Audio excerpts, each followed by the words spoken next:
അങ്ങനെ അവൻ ചുരുക്കി പറയാൻ വേണ്ടി പോവുകയാണ്. ബ്രോ, മക്കളെ എല്ലാവരും കേട്ടോളൂ.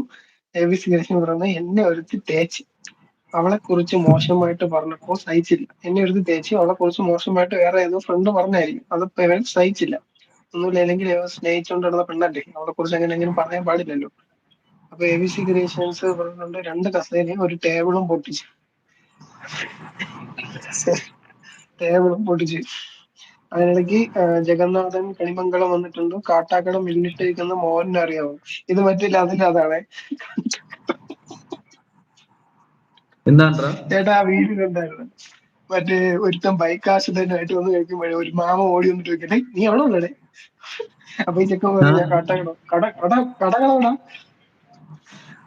അതൊരു ഭയങ്കര ഹിറ്റ് വീഡിയോ കേട്ടോ. അതിന്റെ ഇതാണ് കാട്ടാക്കട മില്ലിട്ടേക്കുന്ന മോഹന്റെ അറിയാം. അവൻ കേറ് പോലും ചെയ്യില്ല, ഇയാൾ കിടന്ന് ചോദിച്ചുകൊണ്ടേയിരിക്കും, നീ കാട്ടാക്കട എവിടെ ഉള്ളടേ? അവൻ വേറെ എന്തോ പറയും. അവൻ ഭയങ്കര വീഡിയോ അതിനെ ചോദിച്ചിരിക്കുന്നത്. എബിസി ക്രിയേഷൻസ് പറയുന്നുണ്ട്, അത് ഞാൻ കോളേജ് കയറിയിട്ട് 3 ദിവസമായതേ ഉള്ളെന്ന് പറയുന്നു. ആ 3 ദിവസമായിട്ട് അവനാണ് അവിടെ പോയി അടിയുണ്ടാക്കിയത്. അപ്പൊ ഇവനെ സസ്പെൻഷൻ ആക്കണ്ടേ ചേട്ടാ? എന്താണ് ചേട്ടന്റെ അഭിപ്രായം?